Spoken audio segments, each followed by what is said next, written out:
नमस्कार। देखिए, इस वीडियो में मैं आपको प्रॉपर्टीज़ ऑफ सॉइल से रिलेटेड टोटल 30 एमसीक्यूज़ कराऊंगा। ये पार्ट 1 है और इसका सेकंड पार्ट जब अपलोड होगा तो वो आपको सॉइल मैकेनिक्स की प्लेलिस्ट में मिल जाएगा। और प्रॉपर्टीज़ ऑफ सॉइल के अलावा यहाँ पर आपको ओरिजिन हो गया, कंसिस्टेंसी लिमिट्स हो गया, इन चीज़ों के सवाल भी देखने को मिलेंगे। First question, lacustrine soils are soils transported by river and streams, transported by glacier, deposited in sea beds या फिर डिपॉजिटेड इन लेक बेड्स। तो देखिए, हमने सॉइल की कुछ कैटेगरीज बना रखी हैं कि जिस तरह से उनका फॉर्मेशन होता है या ट्रांसपोर्ट करती हैं एक जगह से दूसरी जगह पे। तो 5-6 तरह की हैं बेसिकली। लैकेस्ट्राइन जो आती है वो आती है लेक्स वगैरह में, लेक यानी झील, या फिर जो रुका हुआ पानी होता है स्टिल वाटर, वहाँ पर जो मिट्टी होती है उसकी तलहटी पे, उसे हम लैकेस्ट्राइन सॉइल बोलते हैं। आप थोड़ा सा सारी सॉइल्स को देख लीजिए एक नज़र में, अलग अलग क्वेश्चन फॉर्म करने से अच्छा है आप एक बार यहीं पर देख लीजिए। देखिए, ग्लेशियल सॉइल्स जो हैं ये रिस्पॉन्सिबल होती हैं ग्लेशियर्स के लिए, यानी इनके लिए ग्लेशियर रिस्पॉन्सिबल होते हैं। फिर आती हैं कॉलिवियल सॉइल। कॉलिवियल जो हैं ये होती हैं ग्रेविटी की वजह से जो फॉर्म होती हैं। किसी पहाड़ से अगर मिट्टी झड़ रही है तो वो ग्रेविटी की वजह से झड़ रही है। और एलिवियल जो है ये वाली सॉइल है जो वाटर की वजह से ट्रांसपोर्ट होती है एक जगह से दूसरी जगह से, स्पेसिफिकली रिवर की वजह से होती है। लैकेस्ट्राइन तो हमने बात कर ही ली लेक्स वगैरह में। मरीन सॉइल होती है सी बेड्स में, जैसे लैकेस्ट्राइन तो छोटी मोटी झील में हो जाती है, मरीन होती है समुद्रों में। मरीन टर्म ही हम सी वगैरह के लिए यूज़ करते हैं, ठीक है, सी कोस्ट भी बोलते हैं इसे। और एओलाइन होती है ट्रांसपोर्टेड बाय एयर। जिस तरह से पॉइंट 3 में हमने बोला था ट्रांसपोर्टेड बाय वाटर, उसी तरह से 6 में हो जाएगा ट्रांसपोर्टेड बाय एयर। और एक और इम्पॉर्टेंट चीज़, कॉलिवियल और एओलाइन, इनके सेकेंडरी नाम भी हैं, वो भी ध्यान रखने होते हैं, तो ये भी पूछ लिए जाते हैं। टेलस बोलते हैं कॉलिवियल को और लोएस बोलते हैं एओलाइन सॉइल को। बस इतनी आप ध्यान रखिएगा, इनसे सवाल बनते हैं एग्जाम में। Given that plasticity index of local soil is 15 and plasticity index of sand is 0, for a desired PI of 6 the percentage of sand in the mix should be।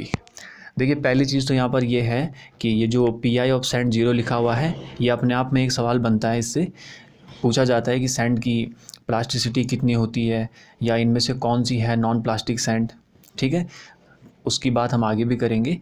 पर इस सवाल में एक्चुअली ये बोला जा रहा है कि 2 तरह की सॉइल मिलाई जा रही हैं। कोई तो लोकल सॉइल है, नाम नहीं दिया है, और एक सैंड लिखा हुआ है, इनका मिक्सचर मिलाया जा रहा है। और फिर जो हमें मिक्सचर मिल रहा है उसका प्लास्टिसिटी इंडेक्स 6 मिल रहा है हमें, ठीक है। तो मैथ्स में आपने एक टॉपिक पढ़ा होगा मिक्सचर एंड एलिगेशन, उस टॉपिक से ये सवाल बन रखा है बेसिकली। और यानी वहाँ की सिंपल मैथ लगेगी और तब हम बताएंगे। अब इस सवाल में सैंड का परसेंटेज पूछा हुआ है तो इसलिए वो मेथड लगेगा यहाँ पे। तो आप देखिए यहाँ पर उसमें क्या करते हैं, हम एक तरह का डेटा हमें मालूम होता है और रेशियो हम निकाल देते हैं। तो x:1 के रेशियो में हम उस चीज़ को मानते हैं कि माना ये चीज़ें जो है x:1 के रेशियो में मिला रखी हैं, ठीक है। 1 एक तरफ ले सकते हैं मगर दूसरी तरफ हमने x ले रखा है। सपोज़ ये 5:7 के रेशियो में मिल रखी होंगी तो अपने आप ही ये जो x की वैल्यू है ये 5/7 आ जाती है, ठीक है, इसमें कोई प्रॉब्लम नहीं है। बाकी जिन्होंने पढ़ा होगा वो जानते हैं। तो x/1 हम मानेंगे। फिर इसका सिंपल सा फॉर्मूला है, 15 का x लिया जा रहा है, 0 का 1 लिया जा रहा है, टोटल हमें 6 मिल रहा है। तो ये हम यहाँ पर लगा देते हैं रेशियो से, रेशियो का सम डिवाइड में रखते हैं। ये एक सेकंड, ये जो आप देख रहे हैं यहाँ पे ये फॉर्मूला होता है मिक्सचर एलिगेशन का, ठीक है, आप इसको ध्यान रख सकते हैं। थोड़ा एडवांस क्वेश्चन है ये, पर आ सकता है जेई में आगे, तो इसलिए। तो देखिए यहाँ पर x की वैल्यू निकाली हमने, जो निकल के आई 2/3, और रेशियो निकल के आया 2/3:1। इसी को हम 2:3 भी लिख सकते हैं, जैसे मैंने अभी आपको समझाया था। और इसका ये मतलब हुआ कि 15 PI वाली जो लोकल सॉइल है और 0 PI वाली जो सैंड है, इनको जब हम 2:3 के रेशियो में मिलाएंगे तो तब जो हमें सॉइल मिलेगी उसका PI 6 होगा। ये रेशियो फिक्स हो गया है अभी। इस रेशियो को परसेंटेज फॉर्म में कहेंगे तो 40% मिलेगा लोकल सॉइल का और 60% मिलेगा सैंड का। तो सैंड का आपसे पूछा हुआ है तो ऑप्शन सी यहाँ पर सही हो जाएगा। The plasticity index and the percentage of grain size finer than 2 micron of a clay sample are 25 and 15, यानी आपसे प्लास्टिसिटी इंडेक्स दे रखा है 25 और एक second percentage of grain size फाइनर, तो इसमें परसेंटेज फाइनर दे रखा है बेसिकली आपको 15, ठीक है। और ये सीप का साइज़ दे देते हैं वो, या पार्टिकल का साइज़ दे देते हैं, उससे हमें मतलब नहीं होता है, क्योंकि फॉर्मूले में जो आती हैं दो चीज़ें, वो आती हैं प्लास्टिसिटी इंडेक्स और परसेंटेज फाइनर। एक्टिविटी रेशियो का फॉर्मूला है ये, और यही आपको ध्यान रखना है। यहाँ पे 25 और 15 यहाँ पे दे रखा है, तो रेशियो निकल के आ जाएगा 1.67, ठीक है। फॉर्मूला ज़्यादा इंपॉर्टेंट है, वो ध्यान रखना है। A soil sample having a void ratio of 1.3, water content of 50% and a specific gravity of 2.6 in a state of. अब एक बेसिक फार्मूला यूज़ करते हैं हम प्रॉपर्टीज़ में, SE बराबर WG। यहाँ पर बाकी 3 चीज़ें दे रखी हैं, यानी E दिया हुआ है वाइड रेशियो, स्मॉल w दिया हुआ है वाटर कंटेंट, और G दिया हुआ है स्पेसिफिक ग्रेविटी। इनको जब हम सॉल्व करेंगे SE बराबर WG लगा के, तो हमें वहाँ से S मिल जाएगा, ठीक है। S मिलेगा हमें यहाँ पर 1 जब ये कैलकुलेट करेंगे, और S1 होने का मतलब है सॉयल फुली सैचुरेटेड है। S0 पे होता है ड्राई, 1 पे होता है फुली सैचुरेटेड। बीच में 2-3 कंडीशन और आती हैं, उसकी बात हम आगे करेंगे, एक स्लाइड आगे लगाई गई है। तो फिलहाल यहाँ पे फुल सैचुरेशन सही ऑप्शन हो जाएगा, ठीक है। A natural wide ratio of a sample is 0.6 and its density index is 0.6. If its wide ratio in the loosest state is 0.9, then the wide ratio in the densest state will be. अब अगर आपने density index का formula पढ़ा है तो आप इस सवाल को कर लेंगे, क्योंकि उसका जो फॉर्मूला होता है और उसमें जो चीज़ें होती हैं बेसिकली उन्हीं चीज़ों से ये सवाल पूछा जा रहा है, ठीक है। सबसे पहले फॉर्मूला की बात करते हैं। ID बराबर होता है E max minus E divide by E max minus E min, ठीक है। ID तो डेंसिटी इंडेक्स है, और E max यहाँ पे लूजेस्ट स्टेट का वाइड रेशियो है, ठीक है, और E मिनिमम डेंसेस्ट स्टेट का होता है। जाहिर सी बात है, E ज़्यादा होगा तो सॉयल लूज होगी, और E कम होगा तो सॉयल डेंस होगी, और जो E है वो नेचुरल होता है। तो नेचुरल तो यहाँ पे 0.6 दे रखा है, और लूजेस्ट स्टेट वाला 0.9 दे रखा है। इसके अलावा डेंसिटी इंडेक्स 0.6 दे रखा है सवाल में। सारी चीज़ों को रखेंगे, क्वेश्चन को सॉल्व करेंगे, तो E मिनिमम निकल के आ जाएगा 0.4। सो ऑप्शन यहाँ पर C सही हो जाएगा। Consistency as applied to cohesive soils is an indicator of its density, moisture content, shear stress और पोरोसिटी। अच्छा, तो इसमें गलती करते हैं बच्चे, डेंसिटी लगता है उनको कि शायद हम उसका मेजरमेंट करते हैं, पर ऐसा नहीं है। देखिए, कंसिस्टेंसी लिमिट्स जब हम पढ़ते हैं, जिनको हम अटरबर्ग लिमिट्स भी कहते हैं, वो हमें डिग्री ऑफ फर्मनेस बताते हैं। फर्मनेस यानी इसको हिंदी में कहते हैं दृढ़ता, कि कितनी कठोर है हमारी मिट्टी। तो जब हम एक स्टेज या एक स्टेट से दूसरी स्टेट में जाते हैं तो सॉइल अपनी फर्मनेस बदलती है। सॉलिड स्टेट तो नॉर्मल स्टेट हो गई, उसके बाद जैसे ही श्रिंकेज लिमिट क्रॉस करती है तो सेमी सॉलिड में चली जाती है, तो उसे हम फिर हम देख रहे हैं वहाँ पे कि फर्मनेस लूज़ कर रही है वो अपनी। इसी तरह से प्लास्टिक स्टेट में जाकर और लूज़ करेगी, फिर लिक्विड स्टेट में जाकर और करेगी। फिर जब हम इनकी डेफिनेशन देखते हैं अलग अलग लिमिट्स की, श्रिंकेज की, लिक्विड, प्लास्टिक की, तो उनमें हम शेयर स्ट्रेंथ की बात करते हैं कि जैसे जैसे हम इसमें इसका वाटर कंटेंट बढ़ा रहे हैं तो सॉयल अपनी शेयर स्ट्रेंथ लूज़ कर रही है। तो यही वो टर्म है जो कंसिस्टेंसी में मेज़र की जाती है। तो इसका सही आंसर होगा शेयर स्ट्रेंथ। और दूसरी चीज़, शेयर स्ट्रेंथ से एक छोटा सा सवाल और बन सकता है, प्लास्टिक स्टेट में यानी ये जो बीच में है, यहाँ पर सॉयल की शेयर स्ट्रेंथ जो है वो करीब 100 गुना होती है लिक्विड स्टेट के मुकाबले। इसे भी आप ध्यान रख सकते हैं, ठीक है। तो यहाँ पर सही ऑप्शन हो जाएगा shear stress. What would be the volume of water stored in a saturated column with a porosity of 0.35 with a cross-sectional area of 1 meter square and depth of 3 meter? देखिए, यहाँ पर एक कॉलम दिया हुआ है। Column कैसा भी हो सकता है, क्योंकि क्रॉस सेक्शनल एरिया दिया हुआ है और डेप्थ दी हुई है। तो रेक्टेंगुलर हो सकता है, सिलेंडर हो सकता है, सॉरी जो क्रॉस सेक्शन है वो रेक्टेंगल हो सकता है, सर्कुलर हो सकता है, पर हमें उससे मतलब नहीं है यहाँ पर। देखिए अगर एरिया दिया हुआ है और डेप्थ दे रखी है तो इनके टोटल मल्टीप्लाई से वॉल्यूम मिल जाएगा हमें। और क्योंकि सैचुरेटेड कॉलम लिखा हुआ है यानी इसमें जो भी भरा हुआ है, अगर सॉइल है तो उसमें जो वॉइड्स वाला स्थान है उसमें सिर्फ वाटर है, एयर नहीं है। तो ये कैसी स्टेट हो गई जिसमें जैसे हम पढ़ते हैं ना, इसमें सॉलिड तो है इसमें, पर जो वॉइड्स है उसमें सिर्फ वाटर है। ठीक है, सैचुरेटेड वाला केस हो गया जो हम फेज सिस्टम पढ़ते हैं, 3 फेज सिस्टम। अब इस सवाल को देखिए, टोटल वॉल्यूम आ जाएगा इसका 3 मीटर क्यूब, पोरोसिटी 35% दे रखी है और उसका जनरल फार्मूला होता है volume of voids divide by total volume. यहाँ पर वैसे तो जनरली वॉइड्स में एयर भी आती है, वाटर भी आता है, पर यहाँ पर सिर्फ वाटर आएगा क्योंकि सैचुरेटेड कॉलम है। तो अब इसका मतलब ये हुआ कि जो 3 मीटर क्यूब टोटल वॉल्यूम है उसमें 35% एरिया में पानी भरा हुआ है, वाइड्स है पर उस वाइड्स में पानी है, और बाकी का जो 65% है वहाँ पर कोई ना कोई सॉलिड है। तो 35% निकाल देंगे इस टोटल वॉल्यूम का, जिसको हम वी भी कह सकते हैं और स्पेसिफिकली VW भी कह सकते हैं। तो वो निकल के आ जाएगा 1.05। 3 में 35% का मल्टीप्लाई करके 35/100 करेंगे, तो ऑप्शन सी यहाँ पर सही हो जाएगा।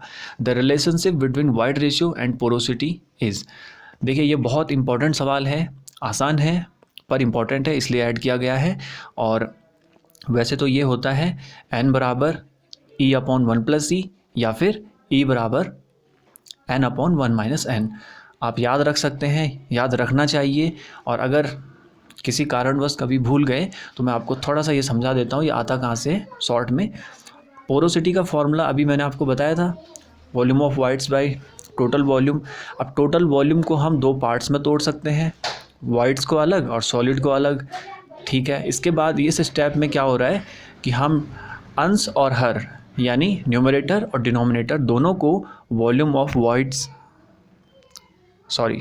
सॉलिड से डिवाइड कर रहे हैं। दोबारा सुन लीजिए, इस स्टेप में हम न्यूमरेटर और डिनोमिनेटर दोनों को वॉल्यूम ऑफ सॉलिड से डिवाइड कर रहे हैं। और उसका रीज़न ये है कि ऊपर जब VV/VS होगा तो वो E बन जाएगा, सेम यहाँ पर VV/VS E बन जाएगा और VS/VS 1 बन जाएगा। ठीक है, बेहतर होगा अगर आप इस फॉर्मूले को इस तरीके से याद रखें, यानी n बराबर E/1 + E। ऐसा इसलिए क्योंकि जब E होता है तो वो n/1 - n होता है, वहाँ पर आप n-1 नहीं कर सकते हैं। ठीक है, तो एक फॉर्म में फॉर्मूले अगर याद रखे जाएं तो आसान होता है उनको याद रखना। और अगर बात करें E की तो वो इसी से निकल जाएगा। अगर आप इसमें E वाली टर्म्स को एक तरफ ले जाएंगे और फिर उसको E को कॉमन लेके बाकी जो भी आएगा वो यही बचेगा यहाँ पर। ये आप कर सकते हैं फिर एग्ज़ाम में अगर भूल गए ये फॉर्मूला तो। और राइट, तो यहाँ पर देखिए B में लिखा हुआ है कि n बराबर E/1 + E। ठीक है, तो ये हमें देखना होता है कौन सा ऑप्शन सही है। Soil sample has shrinkage limit of 6% and the specific gravity of the soil grains is 2.6. The porosity of soil at shrinkage limit. अब देखिए शुरू में जो श्रिंकेज लिमिट बोली जा रही है 6%, वो एक्चुअली वाटर कंटेंट की बात कर रहा है कि इतना वाटर कंटेंट है उस सॉइल में। फिर उसके बाद स्पेसिफिक ग्रेविटी दे दी गई है, पोरोसिटी पूछ ली गई है और कहाँ पर पूछी है, श्रिंकेज लिमिट पे पूछी है। श्रिंकेज लिमिट पे S1 हो जाता है सैचुरेशन, डिग्री ऑफ सैचुरेशन। चलिए अब देखिए स्मॉल w जो है वो 6% है, पर जब भी हम कैलकुलेशन करते हैं तो हम नॉर्मल फॉर्म रखते हैं, 0.06 हो जाएगा। G भी दिया हुआ है, S मैंने बताया आपको 1 होगा श्रिंकेज लिमिट पे। सॉल्व करेंगे, यहाँ से E निकल के आ जाएगा 0.156। अब क्योंकि हमसे पोरोसिटी पूछी हुई है तो हम n बराबर E/1 + E लगाएंगे और n निकाल देंगे वहाँ से, जो कि आएगा लगभग 0.13 और जिसको हम परसेंटेज में लिखेंगे 13%। तो ऑप्शन सी यहाँ पर सही हो जाएगा। The consistency limits is given by Stokes, Darcy, Poiseuille और अटरबर्ग।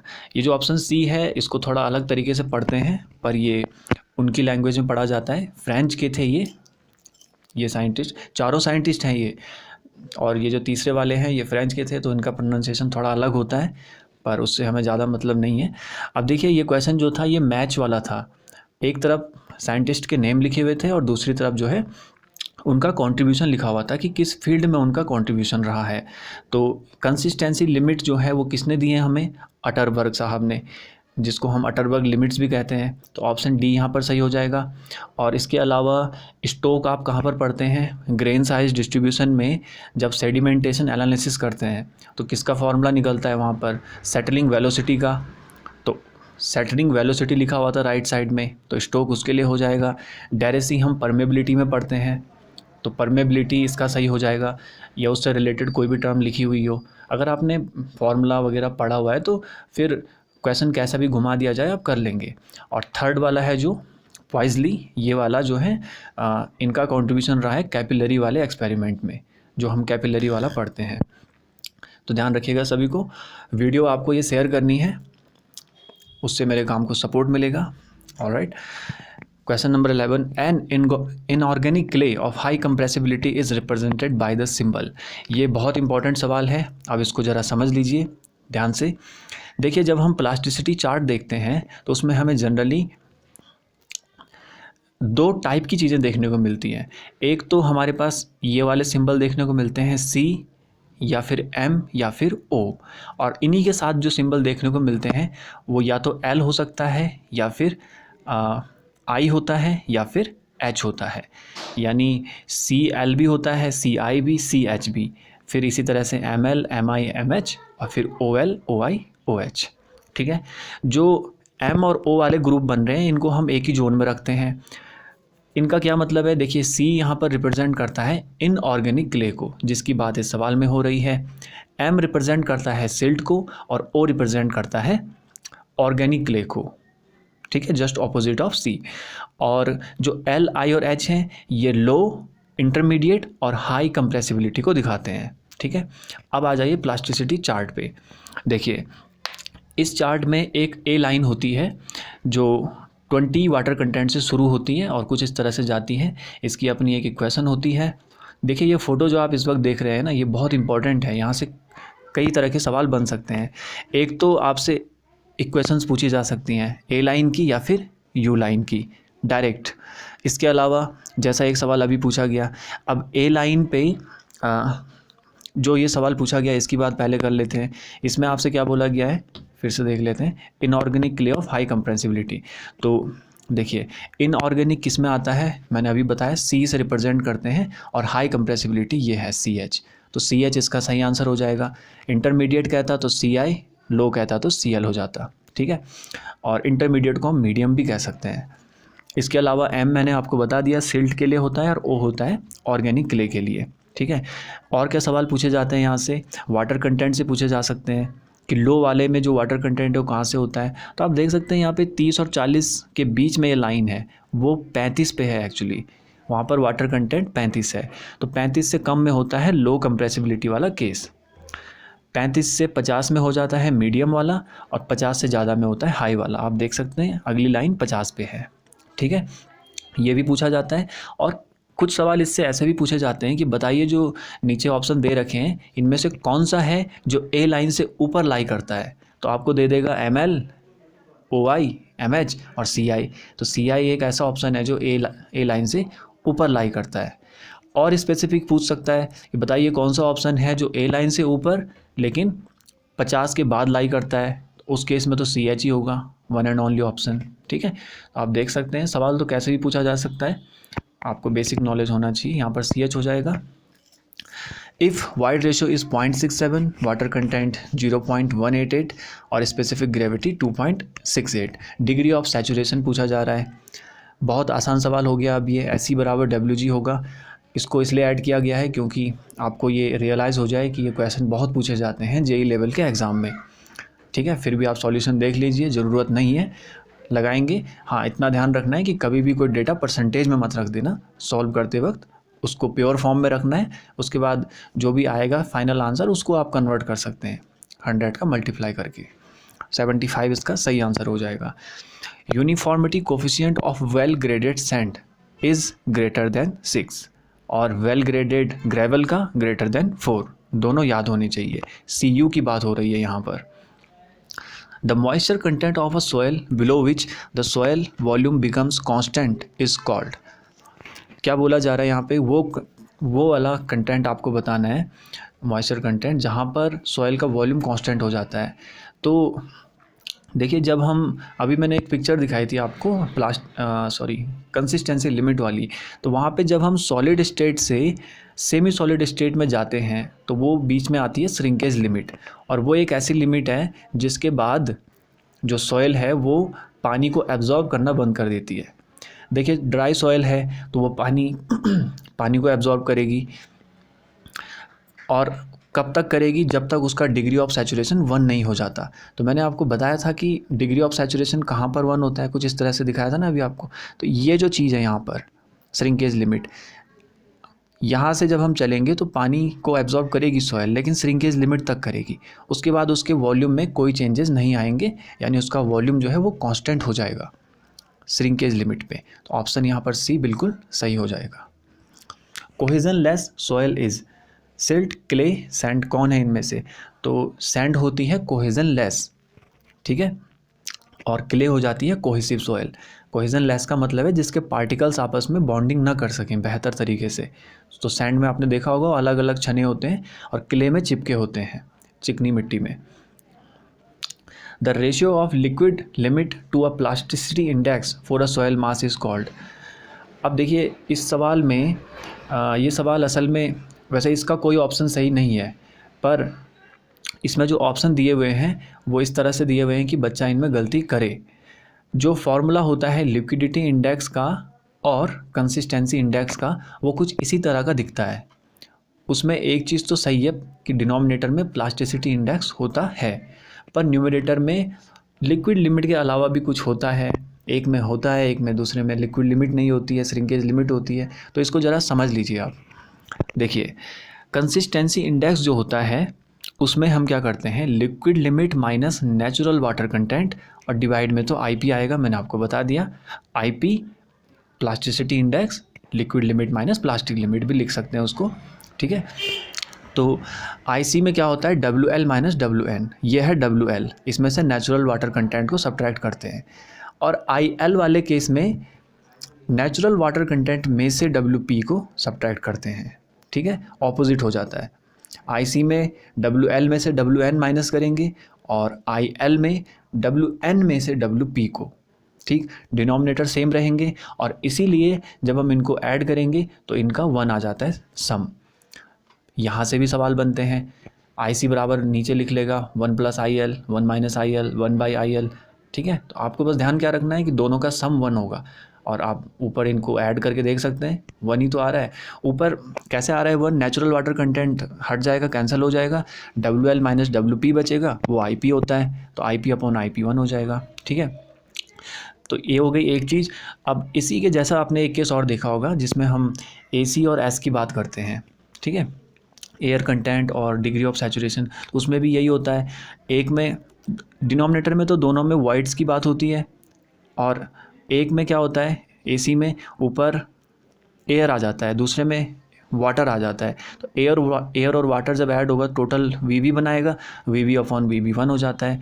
तो उस केस में भी, वैसे उसका सवाल मैं डालूंगा पार्ट 2 में, डाला हुआ है, तो ये भी जो है यहाँ पर 1 हो जाता है, इससे भी सवाल बनते हैं। तो ये दोनों केस आप साथ में याद रख सकते हैं।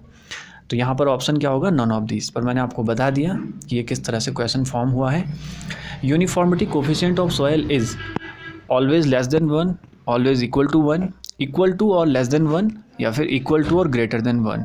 अभी एक सवाल आया था वेल ग्रेडेड सैंड के लिए जिसमें ग्रेटर देन 6 था, वेल ग्रेडेड ग्रेवल के लिए ग्रेटर देन 4 होता है, पर एक केस ऐसा आता है पुअरली ग्रेडेड सॉइल जो होती है वहाँ पर ये वैल्यू 1 हो जाती है।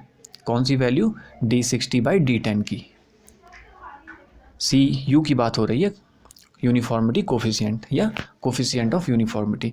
तो इसकी जनरली इसकी वैल्यू ज़्यादा होती है 1 से, 6, 4 इनसे ज़्यादा हो रही है तो 1 से ज़्यादा ही होगी। क्यों होती है, क्योंकि D60 की वैल्यू जो है वो D10 से ज़्यादा होती है, इसलिए रेशो 1 से ज़्यादा निकल के आएगा। पर पुअरली ग्रेडेड सॉइल में रेशो बराबर हो जाता है, वैल्यूज़ बराबर हो जाती हैं, इसलिए रेशो 1 आ जाता है। तो सबसे सही ऑप्शन है D, कि 1 के बराबर भी हो सकती है और 1 से बड़ी भी हो सकती है। Standard penetration resistance in very stiff clays lies between. Penetration resistance, इसकी एक टेबल आती है, आप टेबल देख लीजिए सीधा, इसमें से आपको आखिरी के तो याद होने चाहिए एट द वेरी लीस्ट। यहाँ पर 5th नंबर वाला पूछा हुआ है। 15 से 30 अगर ये रेजिस्टेंस है तो वेरी स्टिफ वाला केस है। कंसिस्टेंसी मतलब उसकी 8 से 15 में स्टिफ है और हार्ड में ये मोर देन 30 में ये हार्ड हो जाती है सॉइल, ठीक है, ध्यान रख सकते हैं इसे भी। Coefficient of curvature for a well graded soil must be in the range of, coefficient of curvature बोला गया इस बार सीसी, इसकी वैल्यू जो है वो 1 से बड़ी और 3 से छोटी होती है सॉइल के लिए, और स्पेसिफिकली अगर सैंड या ग्रेवल की बात की जाए तब भी सेम होता है, पर ऐसा कोई ऑप्शन दिख नहीं रहा है तो ऑप्शन डी यहाँ पर सही हो जाएगा। Bulking of sand is less in fine sand, more in coarse sand, more in medium sand या मोर इन फाइन सैंड। तो फाइन सैंड में ये ज़्यादा होती है, कोर्स सैंड में कम होती है, मीडियम में मीडियम होती है। इसका मैंने जिक्र अच्छे से किया हुआ है कंक्रीट टेक्नोलॉजी की वीडियो में, आप चाहें तो उसको देख सकते हैं। बल्किंग ऑफ सैंड से जितने भी तरह के सवाल बन सकते हैं वो वहाँ पर ऐड किए गए हैं, आप उसको देख लेना। ऑप्शन डी यहाँ पर सही है। वीडियो आपको लाइक करना है अगर आपको वीडियो पसंद आ रही है। Relative density of a compacted dense sand is approximately equal to, अब देखिए रिलेटिव डेंसिटी हमें क्या बताता है कि कितनी कॉम्पैक्ट है सैंड, ठीक है। तो आईडी, अच्छा पहले एक बात कर लेते हैं यहाँ पे, आईडी जो होता है जो जिसका हमने एक न्यूमेरिकल भी किया अभी, इसकी वैल्यू 0 भी हो सकती है 1 भी हो सकती है। ध्यान से देखिएगा, 0 से बड़ी तो होगी ही, 1 से छोटी होगी जब रेंज है, पर इनके बराबर भी तो हो सकती है, ठीक है। तो एक तो ये सवाल भी पूछा जाता है, और देखिए कोशिश यहाँ पर ये है मेरी कि कम सवालों में ज़्यादा कंटेंट मिल जाए, जितने सवाल बन सकते हैं वो कवर हो जाएं, ठीक है, बहुत ज़्यादा सवाल करके भी नहीं होता। अब यहाँ पर इस सवाल में आपसे बोला गया है कॉम्पैक्टेड डेंस सैंड, जिसका दूसरा मतलब हुआ वेरी डेंस, ठीक है। तो ऑप्शन जो होगा वो इस रेंज में होना चाहिए 85 से 100 में। तो सुन लीजिए एक बार फटाफट, 0 से 100 की बात हमने करी, 0 to 1 कहा ना वहाँ पे, पर ये परसेंटेज में है, ठीक है। तो 0 से 15 में, 0 से 15 में ये होगा वेरी लूज़, सबसे कम वहाँ पर डेंस हो रखी होगी। 15 से 35 में लूज़, 35 से 65 में मीडियम, 65 से 85 में डेंस, और 85 से 100 में वेरी डेंस। इसी तरह से आप टेबल बना के याद कर लेना। यहाँ पर ऑप्शन मेरे ख्याल 95 था, वो सही हो जाएगा। और इसके अलावा दूसरी चीज़ आप ये देखिए, मैंने आपको बताया था सैचुरेशन में भी इसी तरह से डिवीज़न हो रखा होता है। हम जनरली क्या पढ़ते हैं कि 0 है तो ड्राई हो गया, 1 है तो सैचुरेटेड हो गया, पर बीच के भी केस आ सकते हैं। अगर 25% के आसपास है तो वो ह्यूमिड हो जाता है, 50 के आसपास है तो डैम्प, और 75 के आसपास है तो मॉइस्ट। आसपास इसलिए बोल रहा हूँ क्योंकि ये प्योर नंबर लिखे हुए हैं, रेंज नहीं लिखी हुई है। आप चाहो तो इसको रेंज में बदल दो, ठीक है, पर ऐसे ही ध्यान रख लेना इसे भी। चलिए हाँ, तो इसमें सी ऑप्शन बिल्कुल सही हो जाएगा। Relationship between dry density, percentage air wides, water content and specific gravity of any soil. तो ये आप सारे रिलेशन आपने देखे होंगे, काफ़ी सारे रिलेशन पढ़ते हैं हम इसमें सॉइल में, प्रॉपर्टीज़ में। यहाँ पर ऑप्शन सी बिल्कुल सही है, वाई डी बराबर 1 - NA ji gamma W divide by 1 + WG। Gamma D क्या है यहाँ पर, ड्राई डेंसिटी, NA क्या है, परसेंटेज एयर वॉइड्स, जी क्या है, स्पेसिफिक ग्रेविटी, गामा W क्या है, यूनिट वेट ऑफ वाटर, और स्मॉल w क्या है, वाटर कंटेंट, ठीक है। फॉर्मूला ध्यान रखिएगा। एक चीज़ और यहाँ पर ऐड करना चाहूँगा, ये फॉर्मूला आगे कंपैक्शन और कंसोलिडेशन में भी यूज़ होता है, तो थोड़ा इंपॉर्टेंस इसकी बढ़ जाती है। If the plasticity index of a soil mass is 0 the soil is, देखिए प्लास्टिसिटी इंडेक्स अगर 0 है तो वो सॉयल होती है सैंड, क्योंकि सैंड में कोई प्लास्टिसिटी नहीं होती है, और नॉन प्लास्टिक भी बोला जाता है इसलिए सैंड को, ठीक है। और एक और सवाल यहाँ से बनता है, आपने एक टेबल देखी होगी कि अगर IP 0 है तो वो नॉन प्लास्टिक हो गया, और अगर ज़्यादा है 0 से तो 3 स्टेज और आती हैं इसमें प्लास्टिसिटी की, मतलब हम 2 स्टेज नहीं रखते हैं कि नॉन है या फिर है, 4 स्टेज हो गई टोटल। एक तो हो गई नॉन वाली जिसमें सैंड आता है, बाकी 3 और होती हैं जिसमें लो, मीडियम और हाई में कैटेगराइज किया गया रहता है उन्हें। तो अगर नॉन प्लास्टिक है तो 0 हो जाता है, जो कि सैंड वाला केस है। लो प्लास्टिसिटी वाले में 0 से 7 तक जाता है नंबर, मीडियम वाले में 7 7 से 17 तक और हाई वाले में मोर देन 17। अब यहाँ से सवाल ये बनता है, आपको दे देगा प्लास्टिसिटी कि बताइए ये जो प्लास्टिसिटी है 15 है मान लीजिए, तो इसमें जो सोयल है वो कैसी है, non plastic, low plastic, medium plastic या हाई प्लास्टिक। तो मीडियम हो जाएगी 15 में। कभी 26 दे देगा तो 26 में हाई हो जाएगी, इस तरह से। ठीक है, ये सवाल भी बनता है। Water content of soil can be less than 0, be greater than 100, can never be greater than 100 या टेक्स वैल्यूज़ फ्रॉम 0 to 100। अब लेस देन 0% तो नहीं हो सकता, 0 ही होगा एटलीस्ट, अगर वाटर है ही नहीं उसमें। अब देखिए वाटर कंटेंट होता क्या है, weight of water by weight of solid, यानी सॉलिड के रेस्पेक्ट में वाटर कितना है। अब अगर किसी सॉइल में एयर तो है नहीं मान लीजिए, आधा उसमें सॉलिड भरा हुआ है और आधा उसमें वाटर है, तो तब उस केस में क्या हो रहा है, वाटर कंटेंट निकल के आ रहा है 100%, क्योंकि उतना ही वाटर है उतना ही सॉलिड है। सेम चीज़ बाय सेम चीज़ हो जाएगी 100। ठीक है, ठीक है, ये हो गई एक चीज़। अब ऐसा भी तो हो सकता है कि वाटर कम हो सॉलिड के रेस्पेक्ट में, ऊपर वाला डेटा कम कर दो थोड़ा, नीचे वाला बढ़ा दो, तो तब 100 से नीचे जा रहा है रेशियो।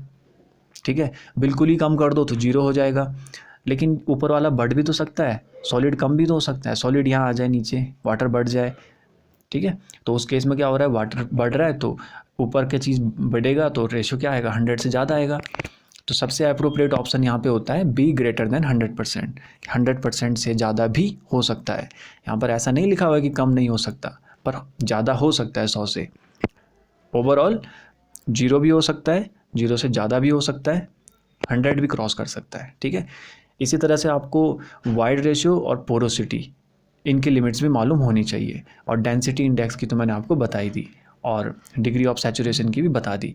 ये 5-6 चीज़ें हैं, इनकी सबकी मालूम होनी चाहिए, कहाँ से कहाँ तक। Clay is generally cohesive, permeable, having large particle size या none of the above. Large particle size तो नहीं होते हैं, क्ले में महीन होते हैं, चिपके होते हैं। कोहेसिव मैंने आपको बताया था, क्ले होगी कोहेसिव सॉइल, सैंड होगी कोहेजन लेस, पहली बात हो चुकी है। The ratio liquid limit minus water content divide by plasticity index for a soil mass is called. अब ये बात हो चुकी है कंसिस्टेंसी इंडेक्स। ठीक है, अगर न्यूमरेटर में थोड़ा फेरबदल कर दे, water content minus shrinkage limit, sorry water content minus plastic limit, तो वहाँ पे क्या हो जाएगा, लिक्विडिटी इंडेक्स। ठीक है, पहले बता चुका हूँ। Flow index is directly proportional to shear strength of soil, या इन्वर्सली प्रोपोर्शनल, या डायरेक्टली टू द स्क्वायर, या inversely to the square root. तो सही ऑप्शन है यहाँ पर इन्वर्सली प्रोपोर्शनल। ठीक है, देखिए फ्लो इंडेक्स में हम जो फॉर्मूला पढ़ते हैं वो एक्चुअली एक ग्राफ से निकल के आता है, थोड़ा हायर स्टडी का केस है ये, पर वहाँ पर आपको ध्यान इतना रखना है कि जो ये IF है ये शेयर स्ट्रेंथ, सॉइल की शेयर स्ट्रेंथ के इन्वर्सली प्रोपोर्शनल होता है। जितनी ज़्यादा शेयर स्ट्रेंथ उतनी इसकी कम वैल्यू आती है। ठीक है, एक तो फार्मूला भी ध्यान रखना है, डायरेक्ट फार्मूला भी आता है, और ये तो मैंने आपको बता ही दिया कि इन्वर्सली प्रोपोर्शनल होगा शेयर स्ट्रेंथ के। ठीक है, gravel and sand belongs to the following category of soil, alluvial, cohesive, expansive, marine. अब एलुवियल में जो है वो हम जनरली किसको रखते हैं, ग्रेवल और सैंड को रखते हैं। ऐसा नहीं है कि उसमें सिल्ट क्ले नहीं आता है, वो भी आते हैं, पर जनरली हम उसमें सैंड और ग्रेवल को रखते हैं। और ठीक उसी तरह से कोहेसिव में सिल्ट और क्ले को रखते हैं। बाकी ज़्यादा जानकारी ठीक नहीं है यहाँ पर।